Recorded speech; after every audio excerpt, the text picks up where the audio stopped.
All right, you know what it is. Unique Make Audio, man. I'm bringing you a rare show today. I mean, really rare show today where we're inside the cell in California. We're not going to say what prison, but this is inside California. So you see, I'm going to introduce you to a young man that got locked up at the age of 16, and he's now 52 years old and counting. All right. He's going to tell you the rest. I'm bringing him up. All right. Tell him who you are and where you from. Yo, it's your boy hashtag Free J Burden. I'm out here in California. I've been in maximum security prison for the past 36 years since I was 16 years old. I'm from Watts, California. For those that are not familiar with Watts, you probably heard of the Watts riots back in 1965. You probably heard of people like Kendrick Lamar and them, J Rock, and all them people that comes from our community out in Watts. I was arrested back in 1989 for a murder, a gang murder. All I've right. been fighting. Hold up. Before you start, show them where you living. I want them to see where you live, and then we're going to get to that. Show them the cell. Let them see how you living, big bro. Matter of fact, let You me know? get you. All right. He going to get this right. So we're going to show you the inside of a cell in California. He's getting it right. So now let's go up top. All right. So right here, this is so y'all know this is really it. I don't hopefully the youth. Can y'all see that? Can y'all see? Can y'all see what that shit look like? That's what it look. This is what it look like. Some of my books that I got published, y'all. This is what prison look like. This is what it look like. Couple pair of sneakers down there. Hey, DB. Let y'all see. I'm trying to get some of the fellas up. Because right now we've been on lockdown. We in the middle of a race riot. This is where everything goes on and shit. It's bunk bed. It's all this shit. Yeah, but this is a prison cell. Hopefully none of y'all don't have to ever come and live this kind of life that I've been living for majority of my life. All right. So that's where we at. You know what I mean? So Yeah. tell them about your case and how you got locked up and what was it like growing up in Watts and how did you join the bounty hunters? Well, growing up, matter of fact, let me ask some of my partners out here. Let me see if I can get some of my partners out here to get on here because they could probably tell a story. Then I'm gonna take it from there. Hey, hey, little man. Hey, little man. Hey, where y'all at, bro? Oh, he just went. He went to go do something. You want to tell your story real quick because it's a lot of people that want to know what it's like doing this prison. I'm trying to figure out how to get on there. How you doing, bro? I'm all right. How you doing today? Could you tell us a little bit about yourself? Well, I'm 37. I've been down for about 10 years now. I'm about the west side of Pomona. You know, I don't really know what to say. All I can say is that, I made a decision in life, when I was a child, and I'm still dealing with it today. And I'm just trying to make it better for everybody else. Is that right? So what is you doing with your life in here? As of right now, I'm working on getting my associate's degree in business. I finally got my high school diploma. And right now, I'm just working towards going on board, staying positive and staying violence free. Just trying to just stick with the brothers and do as much as I can to help out everybody. And when you say that, right, being that me and you on the so-called opposite ends of the spectrum, although I be wanting people to understand that this gangbanging shit ain't what they think it is when you come to these prison yards. Right. So being that you are allegedly affiliated with the Crips, and I am a documented blood, right. How is our relationships up in here? We're just brothers. You know that you up right here. You only, especially the ones that are positive and that's willing to teach us how to change ourselves. We try to stick together. Right. So me being so, are you saying that me as a blood, growing up a blood, how is my influence on the yard with the Crips and the Bloods? Overall, it's always positive. It don't even half the time we don't even see that we are Crips and Bloods. Majority of the time, we just seen as we just black people. and we just trying to help each other get up out of here. Every day is just we just try to make sure that we can get out, like, and that's all I see from you, and that's all I get from anybody that I deal with up in here. Right. So it's all about trying to get home. Okay. While we're here. So what I want you to do, could you go get another Crip Yes, or another Damu? Because I'm gonna bring them on so they can see how we do up in these prison yards. So let me now abreast you about my growing up in Watts. Growing up in Watts in California, that's one of the back when I grew up in the 70s, 80s. That was one of the most underemployed area you can be at. Poverty ran everything. Hold on, I got another Crip at the door. I want to interview him so y'all can see what we do in California prison on these maximum prison yards. Like where this shit is real at. How you doing? How you doing, little bro? Could you introduce yourself? Yeah, man. I'm Joseph Anthony Williams. I'm out of DeWarty, California. You a Crip? Yes, sir, man. Been in prison 15 years. I just wanted to come and give y'all a little knowledge, man. What is that? 12 calendar days and nights, man. 5-star on Amazon. Go check it out. Oh, that's your book? Yeah, man. It's for the youth. Daily motivational read. All right, look. What are you in prison for? Man, I'm in prison for robbery, man. They gave me 19 years for one robbery. God 17 in enhancements. Oh, is that right? Been down 15, go home this year. Oh, is that right? Is you active on the gang shit on these yards or what? Man, the main thing I press, man, is don't ever involve yourself in none of this that will put you in prison. We're not doing that, man. We coming together as one. It's all about this right here, man.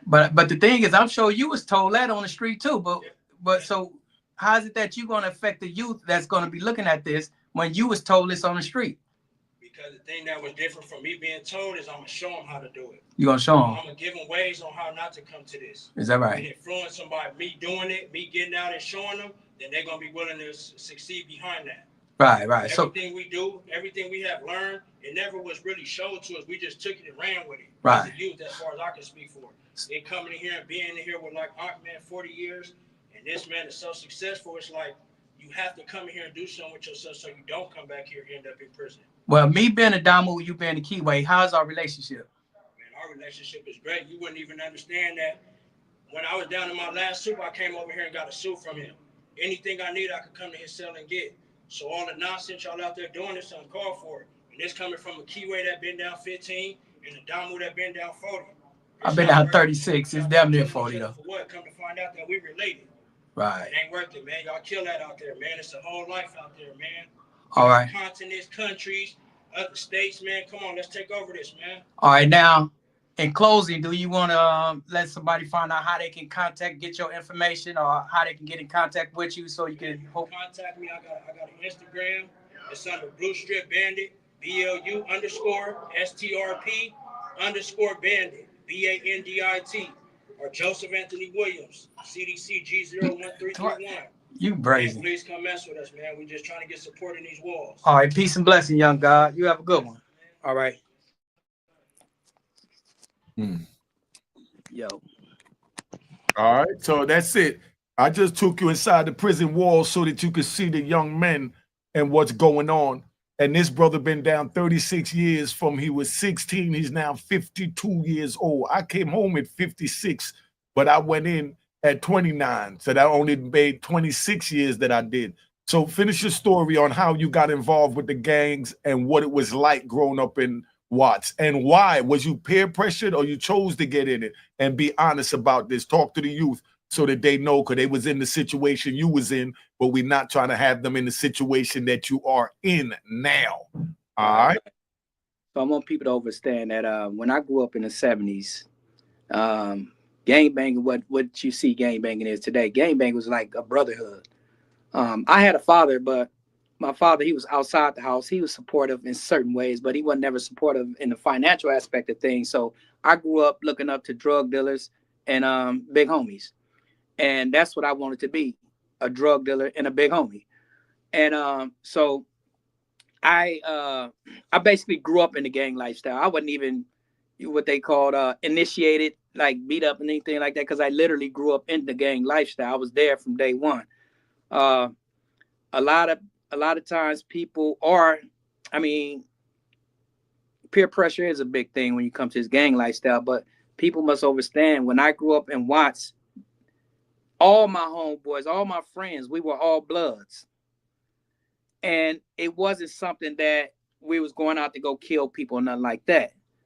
But eventually that's what I got convicted of, being, you know, a part of the gang lifestyle, and a so-called, what y'all call today, a op was killed. It's when you come to prison and you start realizing that these people that we call our ops are not our ops. Although I was in the gang lifestyle real deep, I was also doing things for my community to better my community. But when you try to weigh them out, I was more of a detriment to my community than something that was actually helping my community, because of the lifestyle. It didn't teach us young dudes how to basically better our communities, because it was about this brute way of mentality. We got to get what we can get anyway by any means, right? So when I grew up in Watts, everything was about how can we get some money so we can get our mother out the hood. But every time we was making money, especially a person like me, I'm gonna speak on when I was making money, I had on the streets, I was dealing drugs. When I was making money, I had no idea what to do with that money but spend it with the homies, spend it with females, because I didn't know nothing about any of this. But I'm gonna tell you, the bounty hunters, when I grew up as a bounty hunter, that was one of the most ruthless blood gangs in LA. And they didn't take no shit. So to be a part of that, you had to be ruthless too. But the killing part, now, I didn't subscribe to the killing part, because I didn't even make it to that area in life yet. Even mentally, I didn't even make it to that area in life yet. So when they charged me with a murder, everybody was thrown off on that one, because they know I didn't do the murder. But eventually I was convicted of a murder. You know, if you know anything about the Los Angeles sheriffs and their police gangs, I got caught up in one of their conspiracy things that they got going on. It's real big. You can Google it and everything. Me getting caught up in this police gang stuff, throughout the years, I had to realize, well, why was I put in prison? I started realizing that I was put here for a reason. When I was put here for a reason, I started becoming a voice for the voiceless. And what I mean by that is that a lot of people in prison, we don't have a voice. There's a lot of stereotypes about a lot of men in prison, and some of the stereotypes are true. But there's many of us who are actually in the situations. I'm not talking about guilt or innocent, but are actually good people who just happen to get caught up. And then when we subscribe to that ghetto way of lifestyle, we must understand that shit is going to happen to you. And not always good things. There's going to be some bad things that happen to you, whether you did it or you didn't do it. So when I speak to the youth today, I try to get them to see, man, look, stop biting into that narrative about this. This is your op. We're going to smash him. We're going to kill him. Because I'm telling you, when you hit these prison yards, your whole mentality is going to change. Because the same dudes that was out there on the streets that you consider busters and stuff, when you hit the prison yard, he might be the one that's running that yard, and you're going to get in line. So it's this, we have to change the narrative, man, because, you know, I've been fighting my whole life trying to get back out of prison. My whole life has been spent here. 3/4 of my life has been spent behind these prison walls. I was 16 in '89. I'm going, this year I'll be 53. Imagine a 16-year-old child being stripped away from his parents, being stripped away from his community, and said that you're going to die in prison. Hopefully I can get y'all to understand what I just said. I was sentenced to a slow death. So some people are like, well, was you sentenced to life without? Man, they just gave me a sentence to 30 years to life plus life plus life. That's life without to me. There is no way you can sit and justify a juvenile who is 16 years old to still be in prison 36 years and counting. I hope that this message resonates, because like I say, when I grew up in the gang lifestyle, we was about protecting each other, protecting the neighborhood, but we really didn't have no structure. When you think about the whole thing, it was really corrupted. And I'm talking about when we started about Los Angeles, where it all started at. We had really no structure. That's why it's the way it is today. This has been the longest surviving, I'm going to use the word black organization outside of NAACP, the Bloods and Crips. We got over 50 something years in this, and the government hasn't shut us down yet. Reason why? Because they realize we do their work for them. Any organization that has survived this long as a black organization, that means that you're not a threat to the government. So what I mean by that, I'm not trying to make us as threats to the government as well. What I need to do, my whole thing is to get us to come together, because we need a solution to these problems. Every day I get up, I see another little young dude hit these prison yards. I remember back in 1991, I was in Folsom State Prison. One of my thing is that I was so young when I came. I had all the older guys used to call me youngster. And we used to call the older guys pops. And I told this dude one day, I said, man, my worst fear is waking up one day and these youngsters calling me pops. And that's why you got these Crips and these Bloods, all these dudes come to my door, call me pops and uncle now. And that was one of my worst fears. Yeah, that's deep. That's deep. But now I want to say this, right? You said that, and I don't want to glamorize it. That's why I'm going to play devil's advocate right now. You said that for the Bloods or the gangs to be going this long as a black organization, like it must be positive. Is that what you're saying? That's what No. I'm saying anytime a black organization sprung up, if it wasn't considered a threat to the organization, it survived. Okay. So what I'm saying is that us as Bloods and Crips, we got it wrong. We survived all these years, but we got it wrong. Why do you have it wrong? Yes, we got it wrong because what we're doing, we're not only killing each other off, we also filling up these prisons. Everything we doing is working against us. All right, pause. So that's my point. You're filling up the prisons and everything you're doing is against you, but they're letting you still run. Right. Don't you think they're letting you still run because you're doing their job, meaning killing each other off? Yes. Filling up the prisons? Not so much. And I still don't understand how you meant it. So I want you to clarify that because I want your words out there. But I look at it like they're allowing this. Like what's going on in Chicago? I know you see the news and all that. What's going on in Chicago? They got Saddam Hussein out of a rat hole. You understand what I'm saying? They went and got bin Laden, you know what I mean, with special ops. And they can't stop the gangbanging violence in Chicago or, you know, California or New York, DC, you know, everywhere. You understand? It's like they want it to happen because I look at it like, in my opinion, they're going to just go back in and reclaim their neighborhood and push our families out because we really have prime real estates because they made what they called back then projects. It was a project. It was a project that they was trying to implement. And that became the name of our housing environment. Mm-hmm. But we get stuck on the name like you're just saying Cabrini Green, you know, or Lincoln Projects, you know, instead of that. This is a project to see if we could cram these black people to live on top of each other, like the cells behind me, you know, and be able to still save their vote, you know, till our next election. That's the way I look at it. You're absolutely right. And when people just know the etymology of the word project, it is a project. All this is by design. So when I say about the gangs, the gang culture, man, we have spread it around the world, and it's not a benefit for us in any way. I don't trip on people what gangs you from or anything like that. It's the acts that comes that we perpetuate with this gang lifestyle.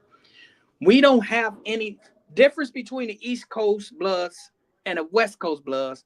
East Coast, they got like a guidebook to exist under. Bloods and Crips over here, we don't have a guidebook. So the thing is, when you have no guidebook, a set of rules to live by. I mean, we all know the unwritten rules like don't tell and stuff like that. We know that. But when you don't really have a set of guideline and rules to live by, you see what happened. That's the difference between the East Coast Bloods and the West Coast Bloods. That's the difference. We have no rules that we live by, so we just governed under just a bunch of dysfunction. So when I say about no, I don't glorify the gang lifestyle, but I know it's here. So I'm not going to sit here and say that it's not here. It actually is here, and it's been here 50-something years, and it's going to continue to be here. But we got to change the narrative. If we could change the narrative, not tripping what hood you from, what tribe you from, whatever it may be, let's start making it work for us, because it don't work for us. It hasn't worked for us, and it's going to continue not working for us until we start providing solutions and start letting these kids see, like, look, you guys are our future. So we need to change your mindset and make you start seeing the stuff for what it is. That's why I be bringing Bloods and Crips to sell, so they can see, like, when you come to prison, the dude that you talking about, your Blood and Crip, I'm talking about here on the West Coast, it's not going to be that way. So why is you consistently subjecting yourself to something that's going to not only ruin you, but it's a ripple effect. It ruins your family, your community, everybody that's in your life, because you want to be a part of something and not have any kind of, we have no goal to meet in this lifestyle. You can't retire and have a retirement plan. Once you're dead, you're going to have your mother and your friends or whatever, they're going to be out there washing cars to try to get some money. So we got to change the whole narrative of this gang lifestyle, because it lasts all these years for, not for our benefit, but for the government benefit. These are the people that make money off of. All right. So that's what I'm saying, right? That's my point. Now, I'm going to go up on the screen because I want to ask you a question. I want you to have time to think about it. All right. Are you familiar with, like, the FBG Duck thing? How he got, unalive. They play with the words on YouTube.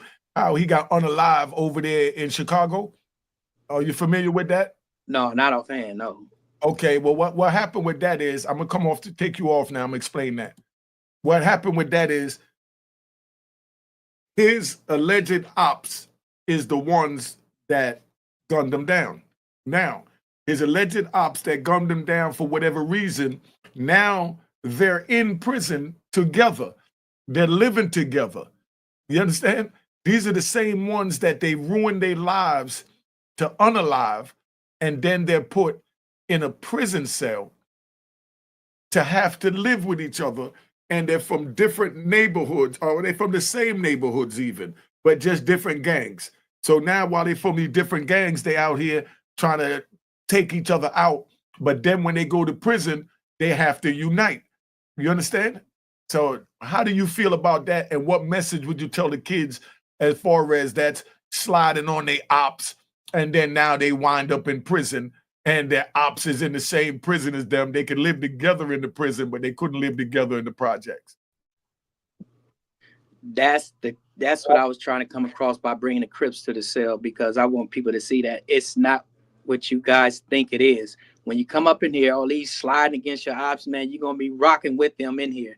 And in these close quarters on these prison yards, you are forced to get along with each other. But on the streets, you're not even in close proximity. But why is it that we are, wilding out on the streets, when on these prison yards, you're not going to be wilding out like that? We got to change this. We got to change the game, and we got to continue to expose what goes on in these prisons. So when dudes that get out of prisons, y'all need to start saying, well, fuck my OGs. I don't care about OGs. No, start listening to some of them, because it's the reason why some of them made it to that stage in their life. Some of them may be busted out or whatever, but I'm gonna tell you, most OGs set the stage for you to walk walk that stage a little most easier.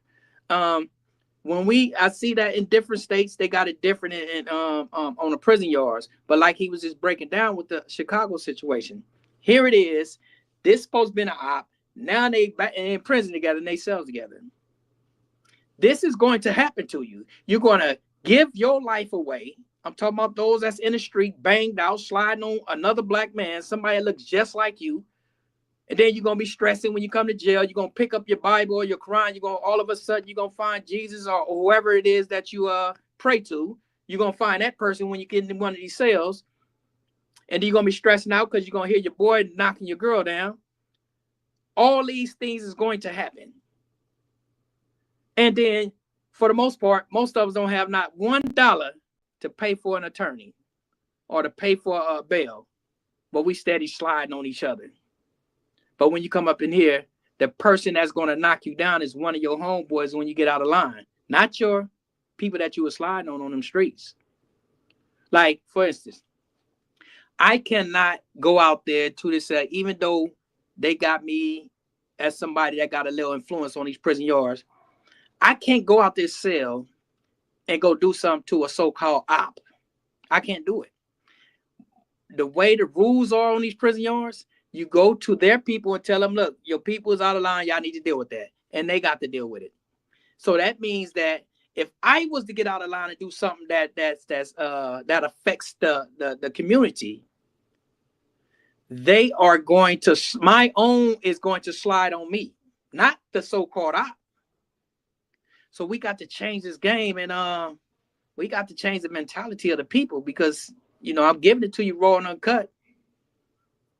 Can't get it no more raw than that, man. And that's the point that I'm making, that I spoke on. I did a video with FBG Duck, and I think I'm going to air it again, because it always do good, because it resonates with the people that, you know, you sliding on your ops on the street, taking somebody's baby, somebody's brother, sister, uncle, you know, innocent bystanders away from sliding. And then you go to prison, and the same people you were sliding against, now you're living together and standing shoulder to shoulder, pushing that steel to protect the same man that you considered as an op, that you gave up something as precious as freedom to be confined. That's what I want you to talk to these people about, because this is a great topic for them to understand that, like you said, Bloods and Crips back in the day, they said that they was warring. You know what I mean? And then now you just showed that you living together 36 years later. And if you'd have lived together 36 years ago, you wouldn't be where you at right now. And neither Many would of they. us, You you're know? absolutely right. Many of us wouldn't be in these situations because, like I say, we have to set not only boundaries, but we have to have rules to follow. That's why they got, you know, the government, they set up laws and shit, say you can't violate these laws. This is what happened. These are disciplines that come along with violate. But we, in our Black communities, we need to start seeing this shit for what it is. We are losing. We are losing in this battle, this war, because it's a war against ourselves. We are the only people that go and shoot up other so-called rivals for streets. Nothing we own, nothing on that street. No, we have no real estate. We have nothing. What is that we doing this for? Most of us don't have no idea what we doing it for. Even in my own hood, most of us, we don't even know what we doing it for, but we do it. And the sad part is that you're going to get caught up. When you're in there, if you got somebody that's slid with you and y'all fighting this case, you don't trust him no more, because you wonder if he gonna go and turn on you, or if you're gonna turn on him. So it's a whole game. We got to stop playing this game and start looking at the reality of this, and start, you know, just manning up. Or some and you know what? Our hip hop culture, we have to do something with that as well. We have to balance the hip hop culture back out again, because it's not balanced no more. It's just a one-sided narrative, and on what's like more popular. This bullshit as, excuse me, this BS music, the stuff that dominate the sound waves. We need, a lot of times we sit up and say, oh, I just like the beat. I don't care what he's saying. But don't you know that beat is the one that hypnotizes you, and you not realizing the stuff that you say you ain't tripping off of, that's going into your subconscious mind, and you constantly planting that subconscious mind, and you wonder why you do certain things you do, because the stuff you say you're not tripping off on what they saying, it's in your subconscious mind, and it start becoming a reality, and you don't realize where it's coming from. All right, see, that's what I'm saying. That was well said, right? That was well said. But was your father in your life? Yeah, he was, but he wasn't. The man, my father, you know, he grew up as, he was real big in the drug trade himself. I'm gonna say the weed trade. It'd be a little more specific. My father was like this. When I was out there hustling and struggling, my father was more so, I'd be like, Pops, I need some money. My pops was like, look, when I was your age, I went out there and got it. My pops was not really with the you know, giving me handdowns. He was like, you go out there and get it the way I used to get it. Go, you figure it out. So what that did, because I grew up playing football and track, I was real good at all that. But I realized that wasn't getting me no money. Everybody, you know, everybody in the hood, we all trying to get fly every new school season, every new school year. We trying to get fly just for the females in the hood and all this, or outside the hood, and trying to be good, meaning go to school, play these sports. That wasn't that didn't suit well in my community, in a lot of communities in the ghettos in Los Angeles. That didn't suit well with us. We grew up looking at certain big time drug dealers that basically gave us the blueprint or the idea of what we trying to reach in life. And that was my father basically was the streets. I have a biological father. Actually, I was talking to him the other night, but the streets was more of my father than he was. Was he in the gang? Actually, no, my pops wasn't in the gang, but he was in the game, but he wasn't in the gang. Actually, he's one of the ones. He's one of the founders of one of the Paru gangs in Compton, but he wasn't really a gang member. He just one of the founders of it. But like I say, he was more so in the weed trade, real big in that in the 70s, 80s. He was doing his thing. And like I say, it was because of his lack of the financial support would really push me into them streets and me wanting to get it as well. Because the dudes I grew up under, they was big drug dealers, and I wanted to be just like them. Okay, how old was you when you joined the gang? I started, it's crazy because, like I said, I literally grew into it. I was really in elementary school when we started throwing it up. When I mean throwing up gang signs and learning the lingos. This is in elementary. So I'm going to say I'm around 9 or 10. I'm around 9 or 10 years old already. I already know the lingos. I know how to walk it. I know how to identify the so-called the arrival, because the colors we wore and the colors they wore. And in Watts, it was the distinctive colors. We had like the Grape Streets, they wore purple. You had the PJ Watts, they wore blue, and every other Crips wore blue. And in my community, it's like 4 projects in Watts. And when we say housing projects, that's in Watts. And what are those 4 projects? Yeah, you have the Jordans, they house the Grape Streets. You have the Imperial Courts, they house the PJ Watts Crips. You have the Hacienda Village, they're real small, but they house the Hacienda Village Bloods. And then you have the Nixon Gardens, who house the Bounty Hunters. Now, out of these housing projects, the Bounty Hunters was the biggest projects in Watts, and one of the most dominating project. And so you had over 1,000+ units in this project. So you can imagine back in the 60s and 70s, back when our mothers and fathers used to have like 4 or 5 kids back then. So if you have over 1,000 units in this project, you can imagine how many boys was produced in there, and young men. So you can imagine how big this gang became. And our neighborhood was like real known for our wars against police. How helicopters was getting shot out the sky, because this was a very ruthless neighborhood. When you think of the Watts riots, so we call it the Watts Revolt in 1965, our neighborhood played a role in that as well. So it's a lot of historic stuff behind Watts in general, because back in the days, all these different housing projects, we all went to the same school, so we all got along until around the early 80s, when crack cocaine started getting real big. And when crack cocaine started getting big, you had a lot of people making you had people making money, and then the weapons start coming in. So this is when the gang rivalry started growing bigger and bigger. Then you had the LAPD and you had the sheriffs, who were also their own gang, and they hated us. So they did everything in their power to make sure that we do their job. What I mean by their job, because they didn't like us as gang members, or as alleged gang members, they made it to where these wars would be so bloody amongst us that the DAs, the police, everybody's against everything we did, and we was against ourselves. So it was just like a no-win battle, and that's been going on for 50-some years. And hopefully today we can find a solution to helping the next brothers and sisters out there who are getting caught up in there. Okay, what influenced you to be in a gang? Well, like I grew up in the gang.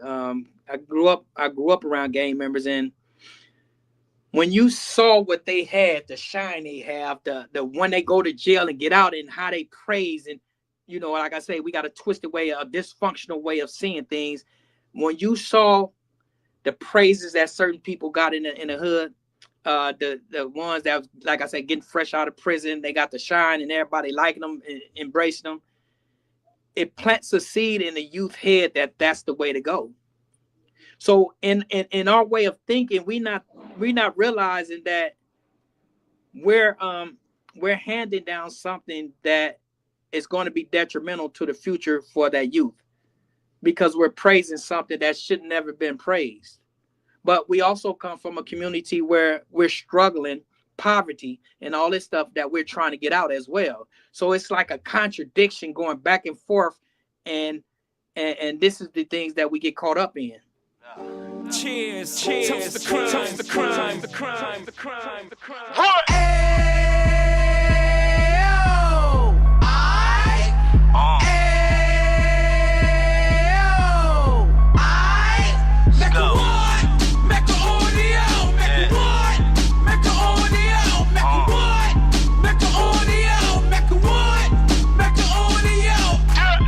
Fresh out the can of 26, yeah. He back on the strip, getting back in the mix. Yeah. What he mentions a gift. You stand up 10 toes down, and I suggest you pay attention to this. Real. Take a little gully posse and put it in Harlem. He cut from the bottom, came up from the bottom. Drop the book, you should go and get it. The Instagram page and the YouTube, you could go and visit. Yeah. Then you could consider yourself LinkedIn. Sit front row and get Jews from a kingpin. How he went through it, so you ain't gotta go do it. To not pay attention would be stupid. Talking about a man that probably put your grandfather on. Probably the reason that him and your grams got along. A man that generated millions on the block, did his time, never squilling to the cops, make an audio.